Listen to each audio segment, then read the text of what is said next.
बात थेट पाहूया। और मुझे कल पूछा, मैंने कल कहा कि 39 लाख वोट जो महाराष्ट्र में 5 महीने में बढ़े, उसका आगे क्या होगा? तो मैंने ये कहा, ये 39 लाख वोट अब बिहार में शिफ्ट हो जाएंगे, उसमें से कुछ दिल्ली में भी आए हैं। लेकिन प्रधानमंत्री 10 साल से दिल्ली में थे, लेकिन वो दिल्ली नहीं जीत पाए। तो उनकी एक आखिरी इच्छा रहेगी, शायद राजनीति में होती है, कि मेरे होते हुए दिल्ली में जीतना चाहिए। तो किसी भी हद तक जाकर दिल्ली में जीत हासिल करने की कोशिश हो रही है। अब तक पूरा निर्णय आया नहीं है, कांटे की टक्कर है। अगर कांग्रेस पार्टी और आपका मनोमिलन होता तो अच्छी बात रहती। हाँ, अभी उमर अब्दुल्ला ने संदर्भ दिया है, नहीं उन्होंने ये कहा है अब और लड़ो और एक दूसरे को समाप्त करो। मैंने भी, हम पहले दिन से हम यही कहते थे कि अगर आप और कांग्रेस दोनों का जो राजनीतिक प्रतिद्वंदी है, मैं शत्रु नहीं कहूंगा, वो भारतीय जनता पार्टी है।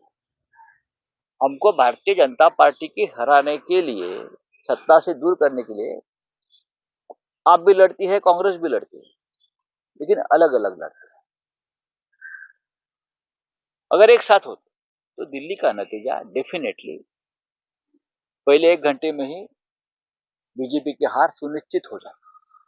लेकिन कांग्रेस कुछ खास परफॉर्मेंस नहीं कर पाई है, सिर्फ एक जगह पर ही वो आगे दिख रही है। खाता खोल दिया बस, और क्या है। खाता खोलने के लिए ही सब लोग उतरते हैं मैदान में, लेकिन उससे हमको सबक लेना चाहिए। सबसे पहले दिल्ली में 5 साल से केजरीवाल सरकार को कोई काम करने नहीं दिया। जो लेफ्टिनेंट गवर्नर है वो गुजरात से लाए हैं, मिस्टर सक्सेना, आपको मालूम है। लेफ्टिनेंट गवर्नर के हाथ में पूरी ताकत, सभी प्रमुख नेताओं को भी जेल में डाल दिया। उसका भी ये नतीजा है। आप सभी प्रमुख नेताओं के ऊपर आपराधिक मामले दर्ज करेंगे, जेल में डालेंगे और चुनाव जीतेंगे। ये एक फॉर्मूला महाराष्ट्र में हुआ, अब दिल्ली में है, शायद अब बिहार का चुनाव तो बिहार में भी यही करेंगे। राउत साहब, लेकिन जो आपके सब बड़े नेता है वो अभी मतगणना में सब पीछे दिखाई दे रहे हैं। वो केजरीवाल जी हो, आतिशी हो, सिसोदिया जी हो, ऐसे सब बड़े जो गद्दार नेता है वो पीछे दिख रहे हैं। महाराष्ट्र में क्या हो गया? महाराष्ट्र में क्या हो गया? मैंने बोला ना, महाराष्ट्र पैटर्न। ये महाराष्ट्र पैटर्न, लीडरशिप को खत्म करो।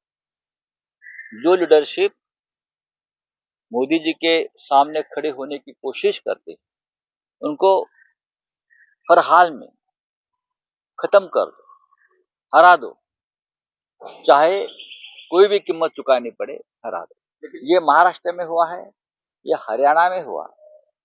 लोग क्या, आपको लगता है बीजेपी को वोट कर रहे हैं? नहीं नहीं नहीं, बीजेपी को वोट करना कोई नहीं चाहता है।